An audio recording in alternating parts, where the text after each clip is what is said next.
thank you, Ann. All right, we are after lunch. This is still Broadwater County Commission meeting, July 21. What we have is 2 o'clock, decisions on resolutions. 1, cancel personal property tax delinquent 5 years. That is the resolution we took public comment on this morning.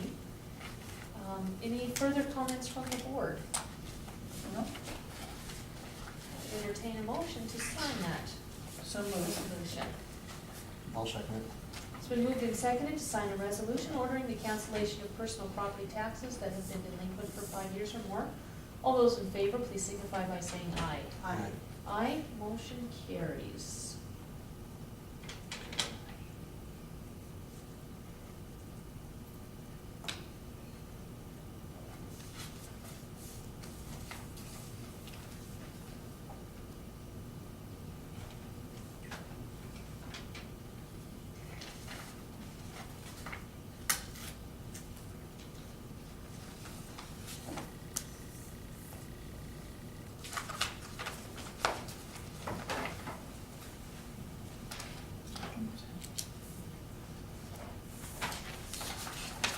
Thank you.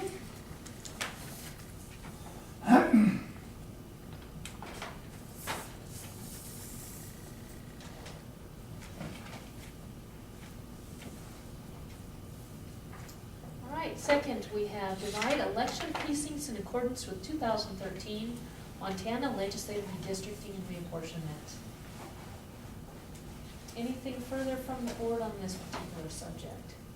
So moved. I'll second. It's been moved and seconded to sign the resolution dividing Broadwater County's election precinct districts in accordance with the 2013 Montana legislative redistricting and reapportionment. All those in favor of the motion, please signify by saying aye. Aye. Aye, motion carries.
And finally, we have number 3, appoint a special deputy prosecutor.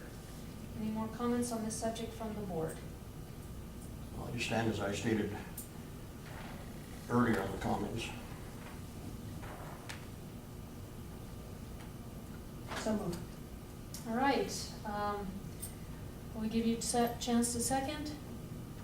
Okay, hearing none, I will second the motion. It's been moved and seconded. Sign the resolution to appoint a special deputy prosecutor. All those in favor of the motion, please signify by saying aye. Aye. Aye, opposed? No. Let the record show that Franklin is opposed. Did this not come from the AG's office? It did.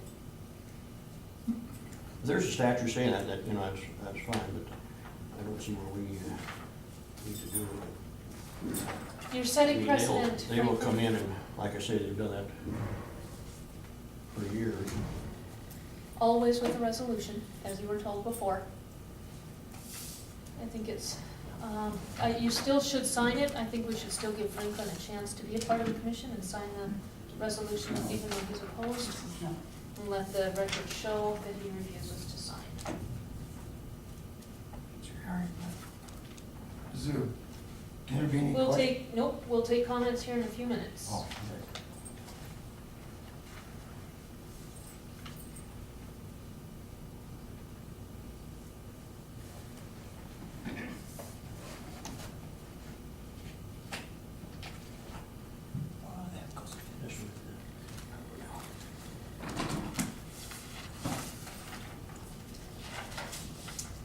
We we have a couple of pieces of mail since we have a few minutes. This is from Helena National Forest. This is the Lost Trail deck sale.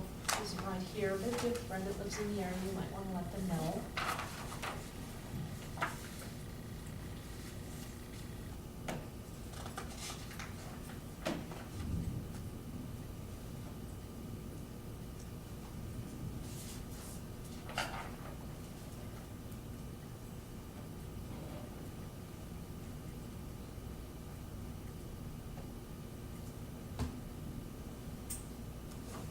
I wonder if that's on top of, because our mountain place is in 8 North.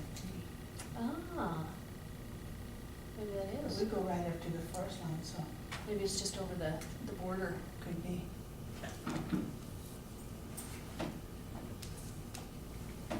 You ever heard that wasp tail deck? Never heard of it. Have you? No, I haven't. No, never.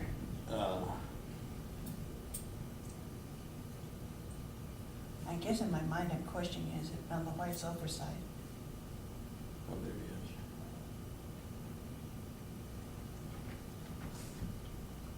But it isn't the Helm district.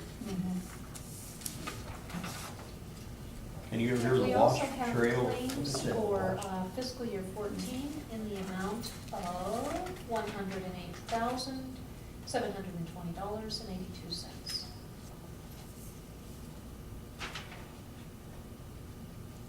I'll make a motion for that. 108,000. You'll have to repeat it, I haven't given you my glasses. 720.82. All right, is that a second? Yes. It's been moved and seconded to pay the fiscal year 14 approved claims in the amount of $108,720.82. All those in favor of the motion, please signify by saying aye. Aye. Did you say aye, Franklin? I didn't hear you. Aye, motion carries. There you go.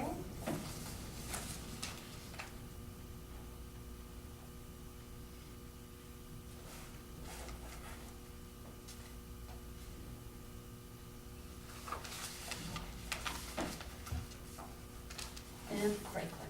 Sorry. Sorry. I wasn't thinking.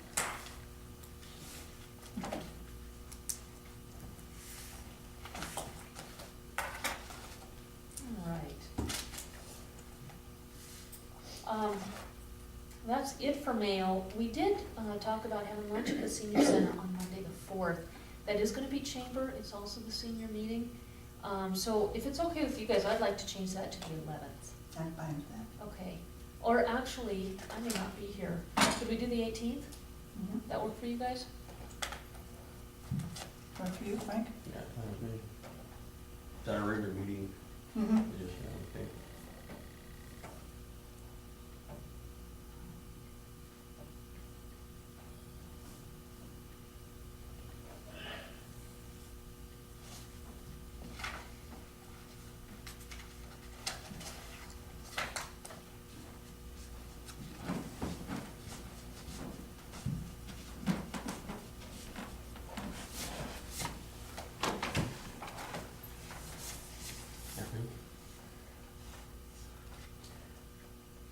Did you think any more about this Harold? Do we have to put that on the agenda, or we just discuss it and I think I put it on the agenda. Do you want it on the agenda? well, I think, what do you think? I think he should get something for doing this work. He's never approached me on or anything, this is, to me, I think it's just a good thing. I think we're just lucky to be able to have somebody that can answer these calls, And that is willing. yeah. And it doesn't have to be right away, it's whatever you want to think on that, if you want to spend a little more time on Elaine or whatever, but, I'd like a couple weeks to think about it. okay. Put it on the agenda in 2 weeks. 2 weeks. One thing that we need to consider is gifting someone out of county funds. I think it might be an ethical issue. 2, if he is going to start receiving pay for his services, he won't be able to sit on the board, and he needs to have a W-9. So I'll certainly put it on the agenda at your request. Franklin. And they're looking, check into some stuff. Yeah, Is he on the board? Mm-hmm. And he might not, like I said, he didn't approach it, I just thought it'd be good that we have somebody that, and it should be, I feel it should be reimbursed.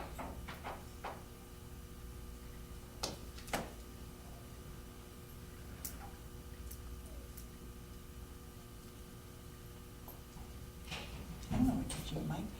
What's that? I know where TJ might be, is down on Eustis Road. Oh, that figures. That Larry Gibbs, no, not Larry, his son. Wyatt Gibbs called him, needs him to come look at something. Oh, okay.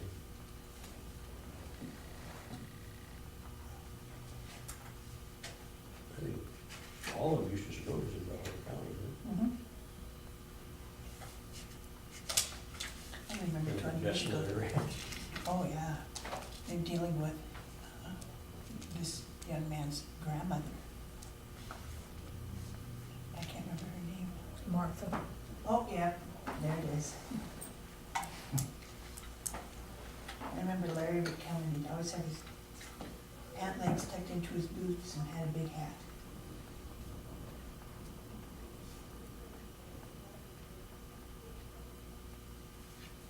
Something over, probably, you, Jim too wrote that, well, Mhm. this kind of stuff.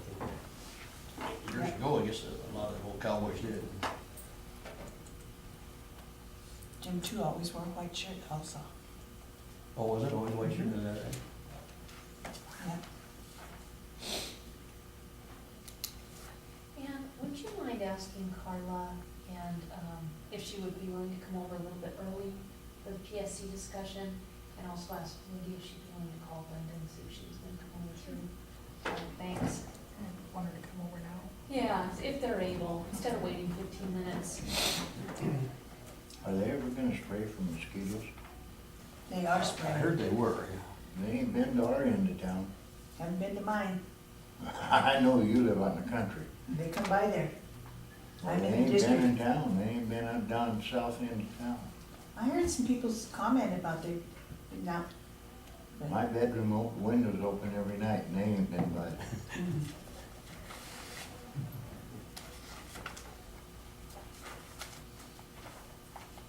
You know, when mosquitoes hatched, they hatched, didn't they? Oh, man. Well, Virginia told us the other day that when they go do the dip to see, that you should get maybe 5, but no more. They got over 200 of What the do they larvae. do? What do they do? Larva. Out of the water, just kind of a dip to see what there is for In larvae. the river? I think at this end of the lake. Oh, It's just standing water, isn't it? I think they're by the ponds. I'm guessing, I don't know that. You know, Elaine, we can, everybody makes it, and I use it as a common thing and it works, is to take buckets of water and let it get stale. You know how mosquitoes love it? Take a couple, 2 or 3 drops of vegetable oil and put it on the top of it. You not only kill the mosquitoes, larvae, you kill the mosquitoes. Oh, you do? Just a Vegetable couple oil? drops, and it's non-toxic. It don't have nothing to worry about, and you can drink the water, because it's just mineral oil. Hmm. I know they use the spray for them, it's garlic, got a garlic smell, garlic, and I don't know if it kills them or just Runs them repels off. them. Yeah. Yeah. Well, I But it sprayed works. our yard with that stuff you buy at Walmart, that malathion. Oh, yeah, the malathion kills them.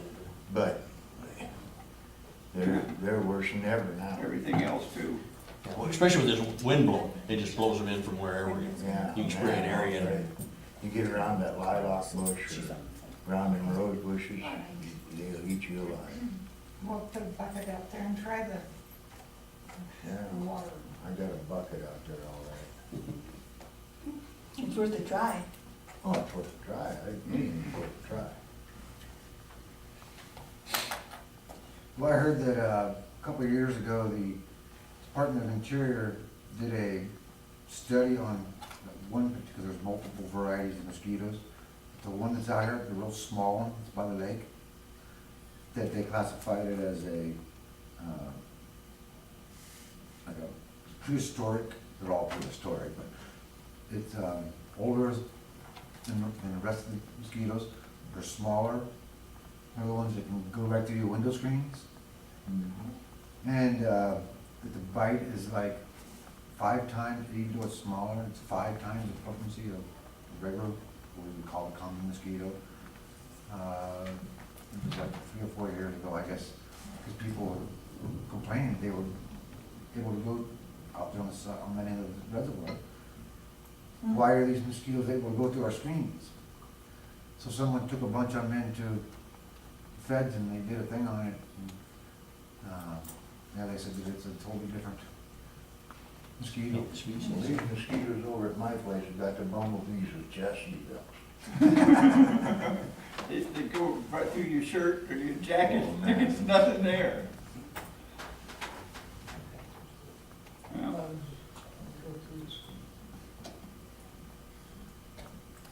I don't know. That's what I said, the Alaska one, see how big they are. I've been to Alaska in the summer, I know how big they are. They're right. They'll carry you off. Saco and Malta. Oh, is that right?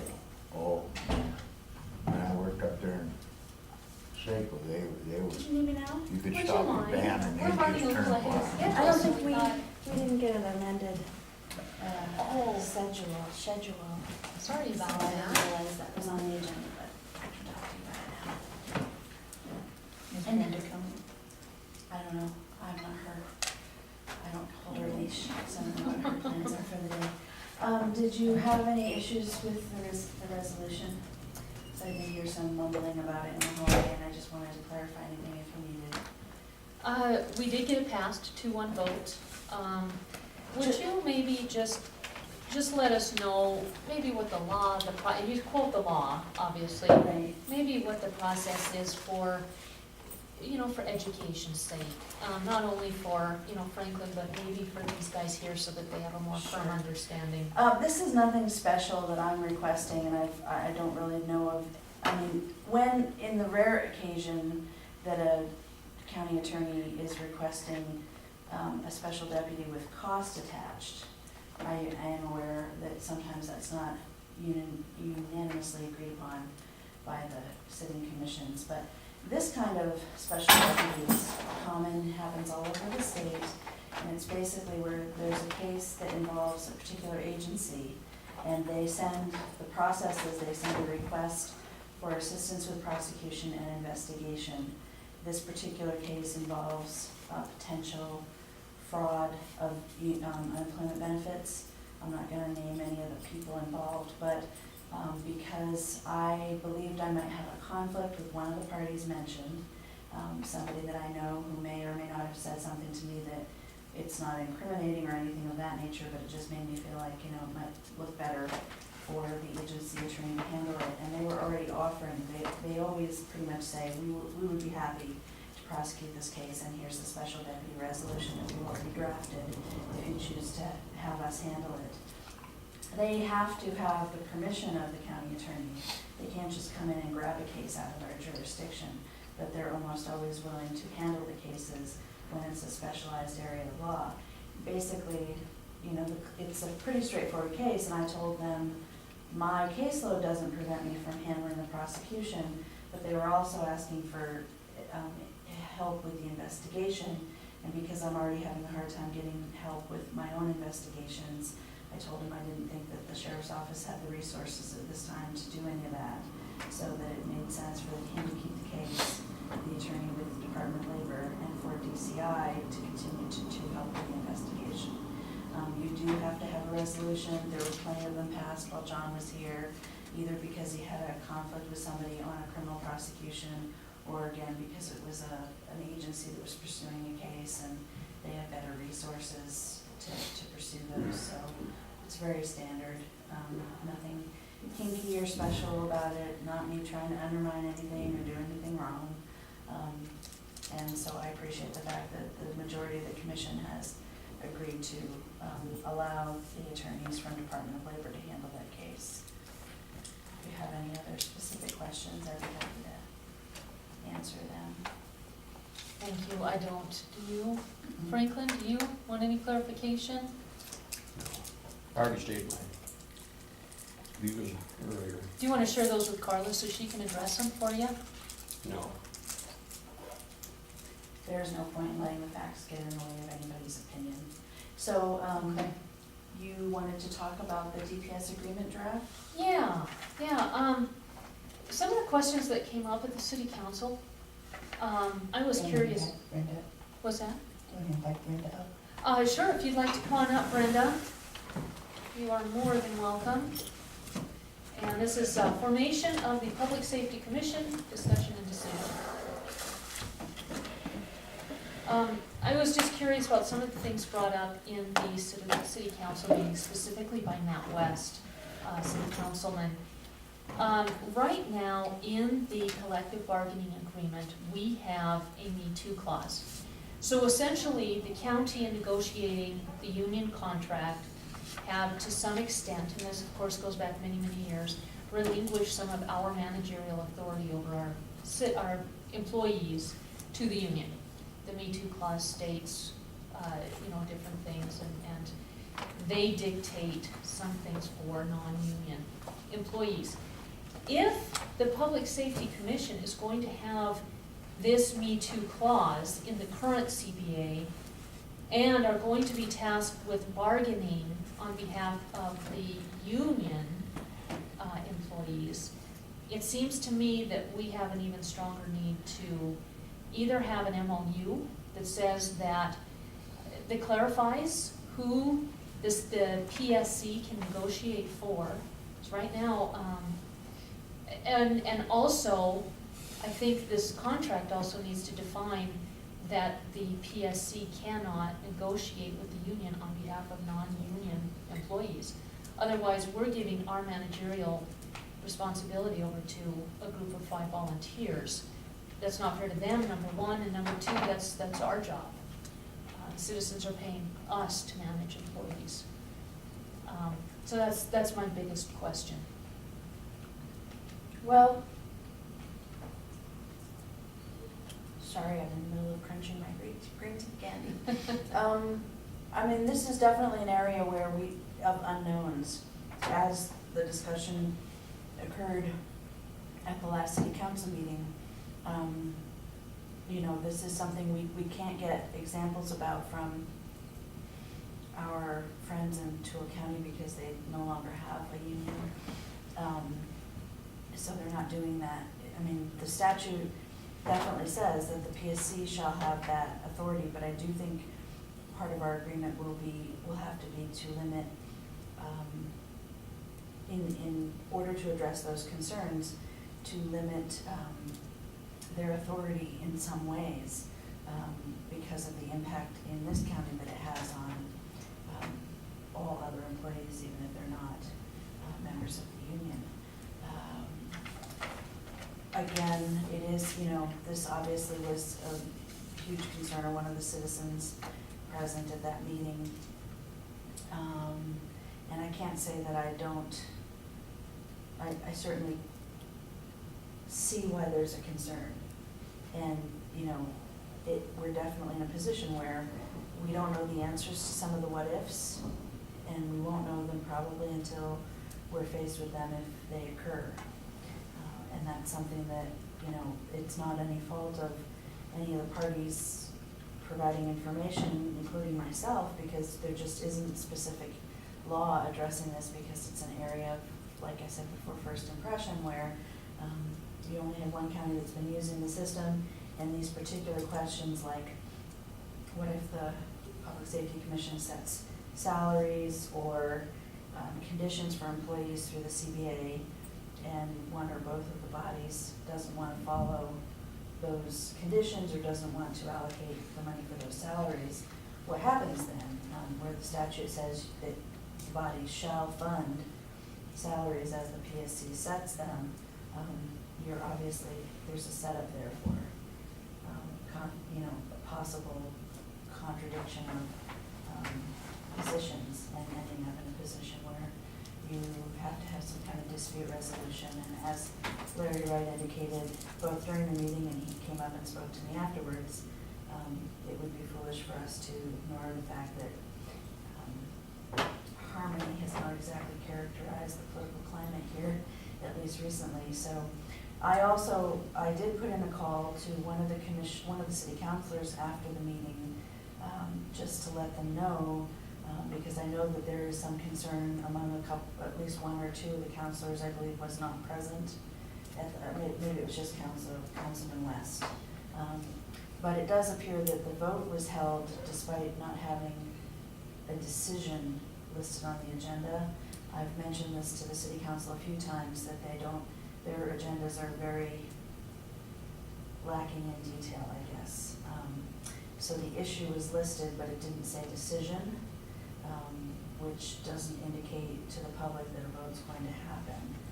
So technically, I believe they have the ability to reconsider that without going through the process that we described at the meeting. And I don't know if that, I mean, I'm not necessarily encouraging them, because obviously, as the county's attorney, we've all talked about this at some length, and this is the least unpalatable solution out of several unpalatable options for the problem that we're faced with.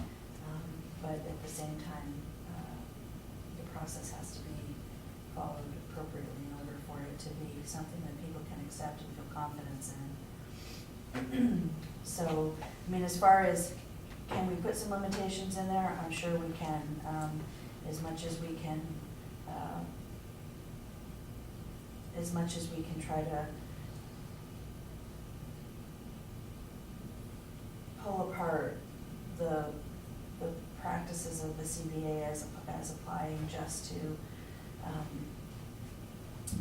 union organized employees of the sheriff's office versus some of the things that touch on to other county employees. We can try to address some of that in the agreement itself up front, so that there are some limitations in place. But I would like to consult with Mike Saystad, and he's just starting to get back into the saddle a little bit, for some advice on that. I'm still waiting to hear back also from the insurers at NMIA with regard to how they would like to see any liability issues be addressed in the agreement. So I think we're, safe to say we're going to have another draft for both bodies to consider at meetings in the near future, and I will certainly include changes to that. The existing CBA and B2 clause, I think we can work with. My worry would be is if the PSC is responsible for the CBA and negotiations, they could come out of that with a B2 that is absolutely unworkable for the county. I just think we need to somehow address that.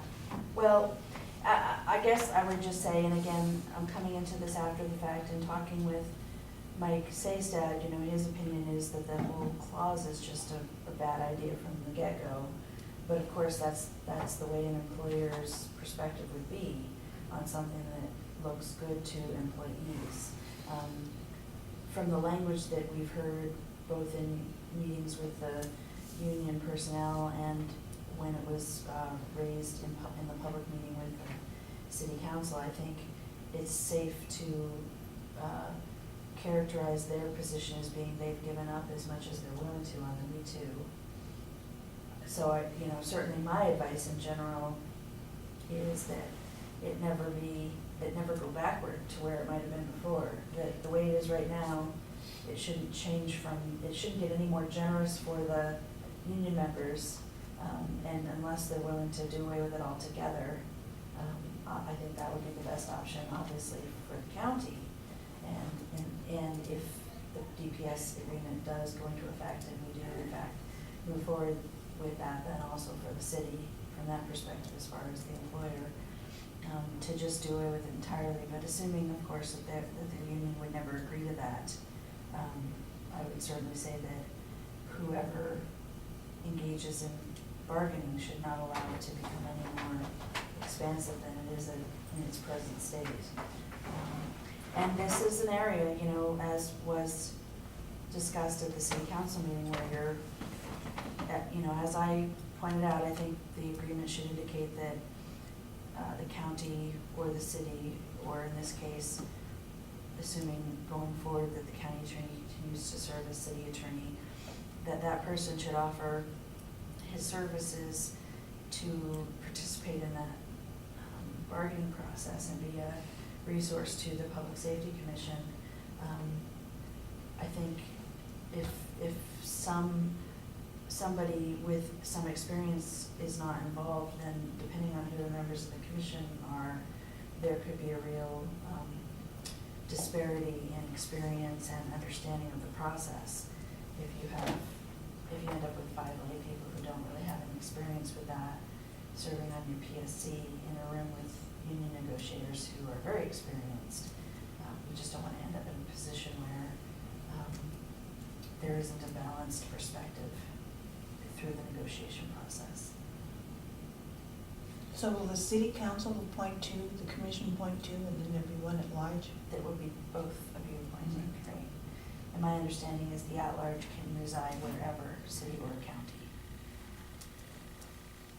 Well, and I've got questions too, as far as the collective bargaining agreement. There's an appeal process in there, but also with the Public Safety Commission, there's another appeal process. Which one would they follow? If, an agreement or something. Makes sense. Would it be the first one because, the CBA was entered first, or? Well, it really depends on what if the CBA is the governing document for the union employees, then they likely should go through the CBA process before availing themselves of the PSC, but that's another issue, again, that it can be discussed at the next negotiation, which is a year from last month, with the PSC, assuming it goes into creation. It may be that they can modify or come to an agreement about what kind of process, incorporating aspects of both.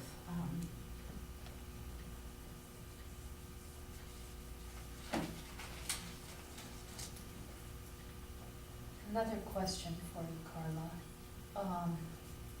You mentioned at the city council meeting that the PSC would have no authority to get more taxes, levy more taxes.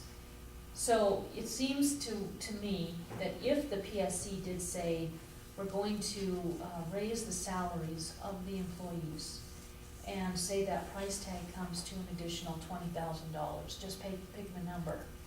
If they don't have the ability or the legal authority to levy or take more money to levy, essentially, then they would have to find that $20,000 within the budget. So that. Right, if the parties to the DPS, i.e. the city and the county, if they, are not willing to expand the budgets allocated, then that's true. The director would have to look at her budget and figure out where she can save $20,000 somewhere else in order to make those salaries as established by the PSC.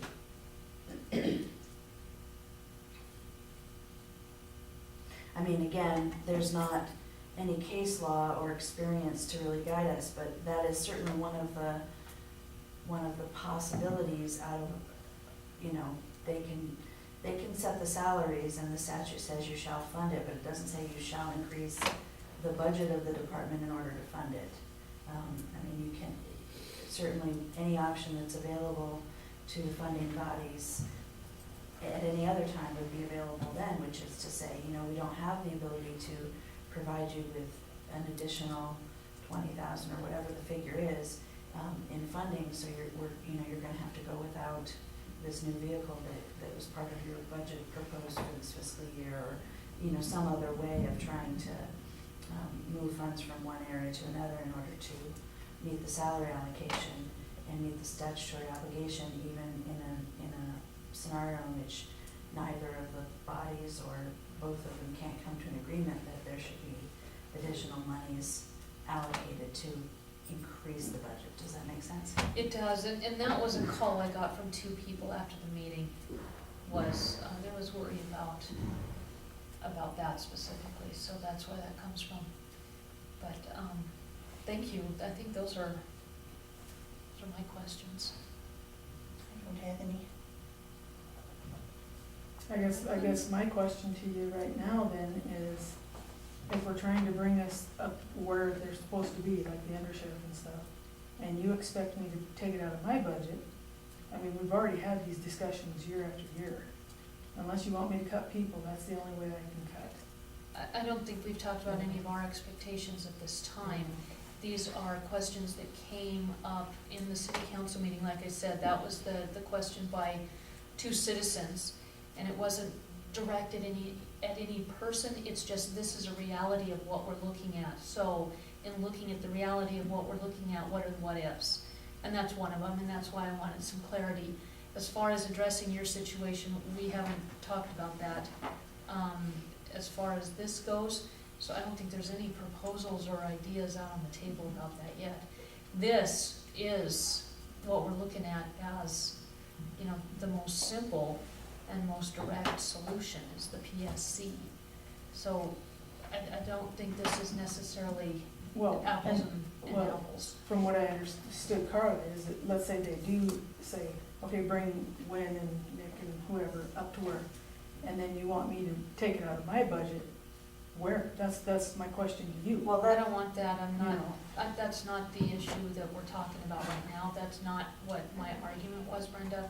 I'm asking what if questions to have clarity on what we're looking at with the PSC as a whole. Yeah, I think it was like a hypothetical about how do you deal with that situation should it occur? But we don't even know, I mean, whether that will occur. It's just as possible that a PSC is not gonna authorize any change in the current salary structure to what's already in place. So I guess one thing I wanna be really clear about, I think it kind of goes without saying, and the draft agreement does contemplate withdrawing from the department and, basically decreating if at some point in the future the parties don't believe this is gonna work. I just wanna be clear that, the motivation for this process was largely to try to address this longstanding violation of law and the salary problems that were exacerbated by the arbitration award going to union members and not seniority.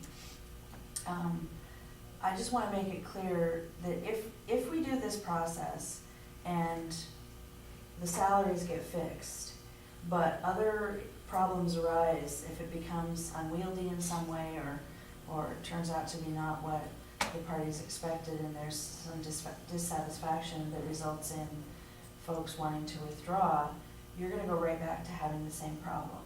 I mean, just to be understood, it's not like you create the Department of Public Safety creation allows you to get away from that statutory problem with the salaries as they're set forth in the CBA. But if the Public Safety Commission starts doing weird hinky stuff that the bodies aren't comfortable with and they decide to vote to withdraw from this Department of Public Safety, you're gonna end up right back where you were in terms of, you might have addressed the disparity issue, but your salary schedule will be out of keeping with Montana code in 2 ways then, because the sheriff won't be in line with the other elected officials as she's required to be, and the funky schedule we have with 97, 96, whatever percent, that whole thing that's in the CBA is a violation of the law at present and has been since, I think 2004 is when you said it went in, so I just hope that when people are entering this, they're thinking about the fact that there are these other possible unknowns that could create issues, and you won't be able to solve it by just saying, well, now that we did it and fixed the salaries, we'll just undo it, because the minute you undo it, the salary problems are back. Only now they're exacerbated because presumably if the Public Safety Commission does what the director would be hoping that they would do in addressing that salary disparity for her, I believe it's primarily for herself, for Under Sheriff Meehan and for Sergeant Buck, you'll have the same old problem plus another one, because Brenda will be out of whack with elected officials, so. Doesn't this also affect the detention center, Catherine?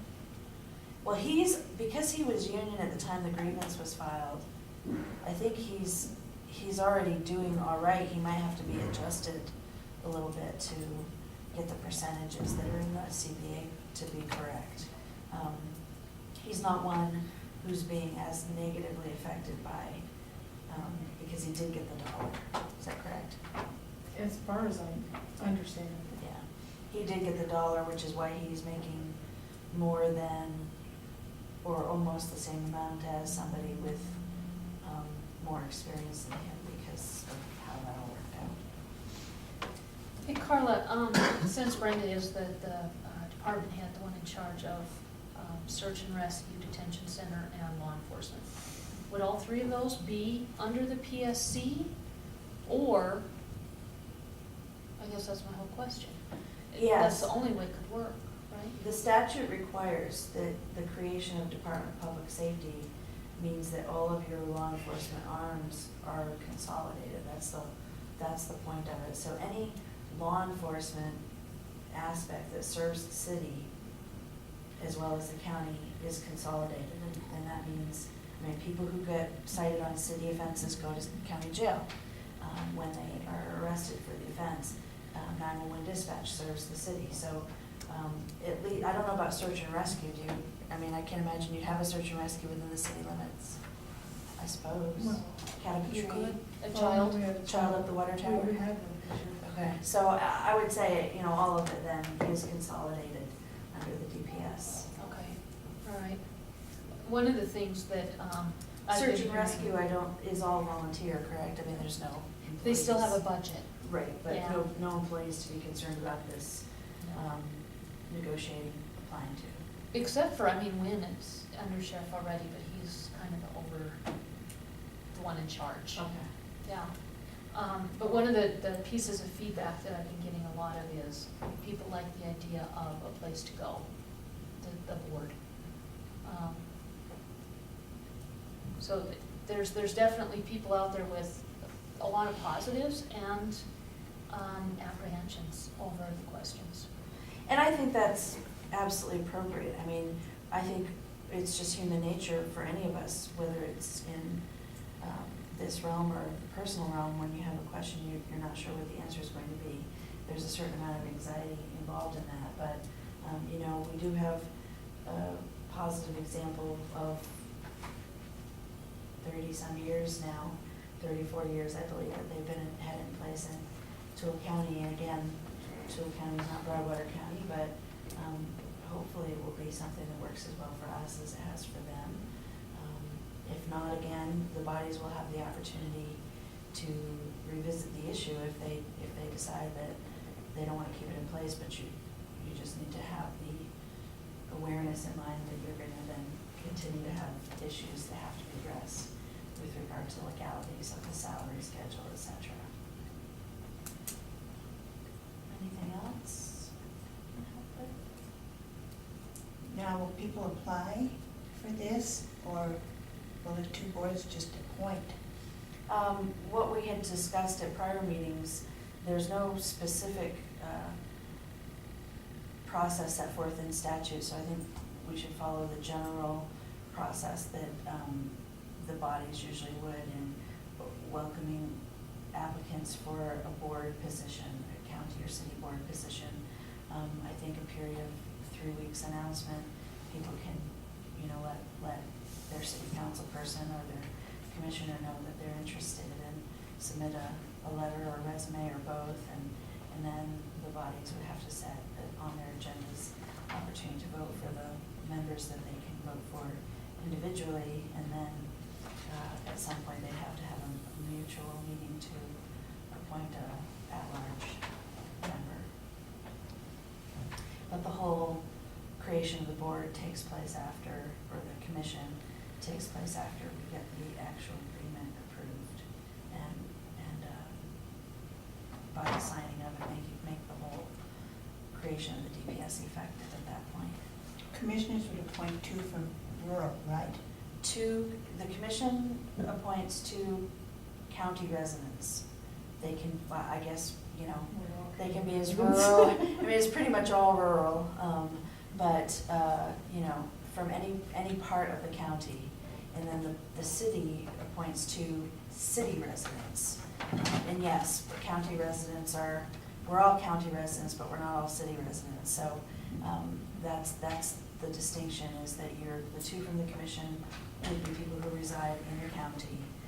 The 2 from the city council are actual residents of the city of Townsend within the city limits. And then that 5th person will be an at-large, and it could be either a city or a county resident.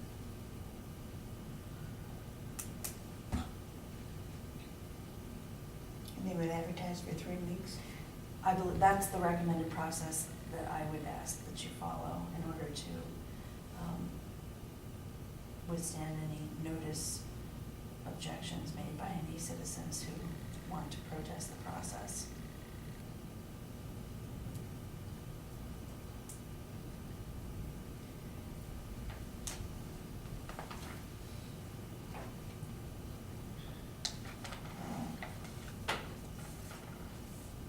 Any more questions from the board? How often would they meet? That's up to them. They can establish the law requires that they meet within 60 days of their appointment to the commission. And at that first meeting, they have to elect a president and establish their bylaws. But from then, the statute isn't definitive on a number of meetings that they are required to hold, or they can, if they wish, just meet when there's an issue that they need to contemplate, and they can do that by request of the director or a citizen. I believe Shelby's PSC meets monthly. Yeah, I think it really. And I mean, 9 times a year at least. it seems like it would be nice to have at least quarterly meetings that were regularly scheduled, so people would not, I mean, if you have a board that only meets upon request, that has a tendency to feel like it's not as accessible, I think. So, I mean, certainly I would encourage them to at least consider quarterly meetings at the very minimum, so that people know, you know, that every 3 months they'll have a meeting, and they can bring something then if they don't want to make a specific special request for them to convene at. I almost think that once a month, especially to begin with, would be more appropriate. It probably would be, I agree, but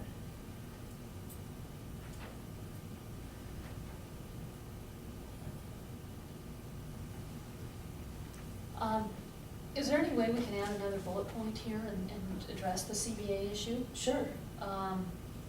And maybe not go quite so far as to necessarily eliminate the CBA, but I would like some language that says at the very least there will be no change to the existing CBA, and I would also like something, and I don't know which would take precedent, but I would like something that says the PSC shall have no authority over non-union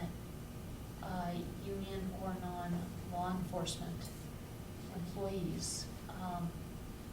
What would be involved?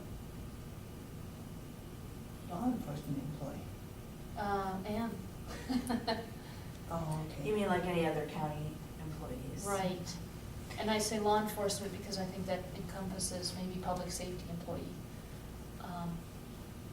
I am worried and concerned about another Me Too clause, like the one we dealt with, that is, that goes too far. And like you said, if we have 5 people without experience going against the union with vast experience, they could easily walk out of there with a Me Too clause that is absolutely unworkable. I mean, we could certainly include in the agreement that there wouldn't be any change to the existing CBA until, I mean, it's up for renegotiation, of course, in June 2015. So, at that point, but saying that they wouldn't have the authority to renegotiate earlier, that would give them, depending on what time this gets going, at least a few months to kind of get a sense of things and get their feet under the ground before the union approaches approaches them with a desire to participate in negotiation of a new CBA. And I think, you know, I don't have any objection including that issue with regard to authority over other county employees. I mean, their statutory authority is pretty clear, but I get that because of that clause, there is a sort of strange way in which the union kind of affects the county's ability to manage and or promote or raise other employees not part of the union. So I can address it, but you're gonna, as long as there's a Me Too clause of any kind in there, you're gonna have always the problem where the county is limited in its ability to manage those kind of decision-making processes with other county employees. Because you have to be aware of the potential for grievance. So again, I mean, obviously, you know, the employer perspective is get rid of it altogether, but that would not be something that the union would happily agree to by any means. I mean, it really would just be a matter of negotiating. Yeah, this isn't something the cities had to deal with, but they could very easily get tripped up by it. You know, they do have individuals that come forward and advocate for their departments or for themselves. And in the past where they've been able to say yes, they do that now and they've gotten arbitration themselves. So this needs to also keep in mind that if we can help the city, we need to do that. Help protect them. Yeah, I mean, the current CBA doesn't contemplate, obviously because there is no DPS in place, it doesn't contemplate the city of Townsend employees, but it is possible that they would try to extend in the next negotiation that the city can't raise any employees either without triggering a grievance, so. Also, with this in place, if the city decided, and this has happened before, where the county gives one COLA and the city gives another. I shouldn't say that. The county gives one COLA plus a little bit more, and the city gives another COLA, or the same COLA plus a little bit more, equaling a different amount. If the Me Too clause is in effect, they could easily, that could easily cause a problem.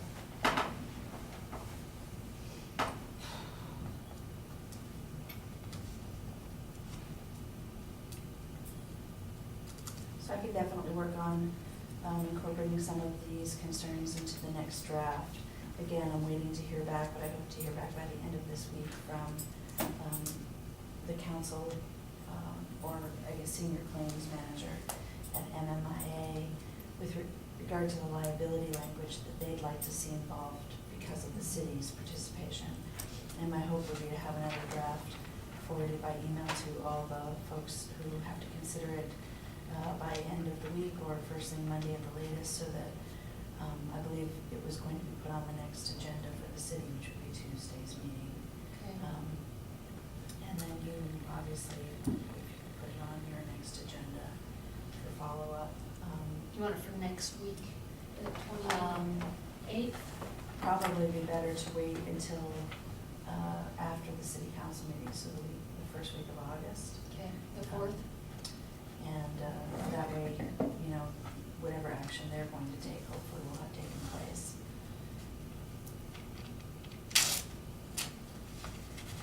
And you could put it down as for decision, and then if you're not ready to make a decision, of course, the agenda, as the agenda states, is open to change or amendment. So if you know, if you decide not to, but that way you are prepared to make a decision, you have the option to do that. Okay.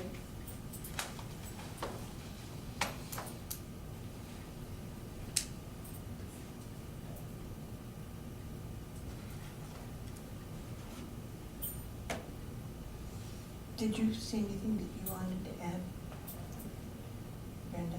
Just clarification on the appeal process. And currently, the CBA, which one?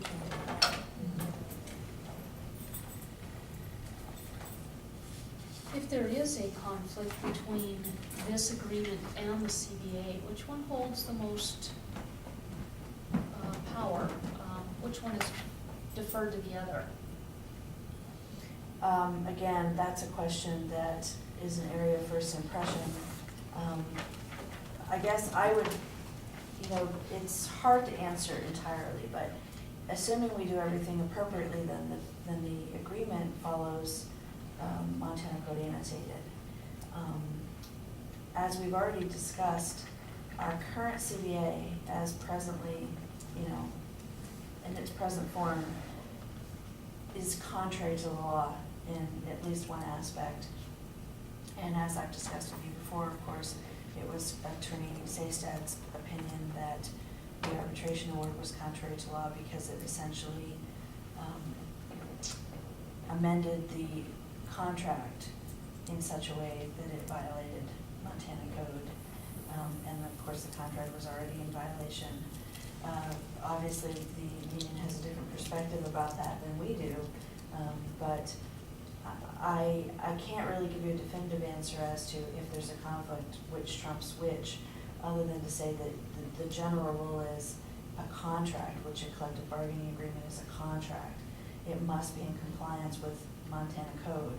So if the process that we've gone through to create the Department of Public Safety is in compliance with the code and every part of the agreement is in compliance with the code, then any conflict theoretically should be resolved in favor of that which is in keeping with, in harmony with the code annotated versus something which appears to violate it in spirit or letter. So that's kind of a general answer. I would hope that once the union sits down for renegotiation of the contract in June, the salary structure issue won't be a problem if there is a DPS. They'll be able to do that structure if they want to maintain it. At that point, it won't be illegal, but I hope that they'll be able to work out any concerns with regard to, like Brenda is asking, which appeal process would apply. Well, as far as I know, there's nothing in the appeal process of the CBA that violates the law. But now that we have a DPS, it didn't contemplate a DPS. And one of the specific requirements of the Department of Public Safety is that the Public Safety Commission is the venue for employees to appeal or to grieve issues. So if they're not willing to somehow consolidate those two processes, then following the CBA would be a violation of the MCA. Keeping the Public Safety Commission out of it would be a violation of the MCA. So those are some issues that we're gonna have to try to work through and resolve as we go forward with the process. Okay, thanks. Anything else I can help you with? I think so. We're getting closer. We are indeed. All right, well, I guess that's it then. Thank you. One way to look very at it much. is, yes, it's been a long process, but it's addressing a much longer standing problem. So I think that the various people who had to work in the process to address this have moved it along as quickly as possible, given all the varying interests and viewpoints, and hopefully that's what the record shows. All right. Thank you. Thanks, guys. What agenda do you have this on? There was a revised agenda that Tammy posted on Wednesday afternoon. So that should have been emailed out. It sounds like maybe it didn't reach you or. I think So- Tammy forgot to email and she posted it, but didn't. Ah, mystery solved. You might just send her an email and ask, as a reminder. Okay. All right. So, anything else for the good of the order? Anything else, Franklin? All right, I this think we meeting, have work to do, don't we? I think it's next week, maybe it's today. I don't know. All right, well, we'll find out. It must be next week, because it's 3 o'clock. Yeah, and I haven't seen any agenda or anything yet. All right, last shot? Okay. It's this gone. meeting's adjourned. Thank you everyone for coming. That was all illegal, wasn't it? No, it was not. It was posted the way, so it was legal. No decision was made. So on this, on the PSC, for the original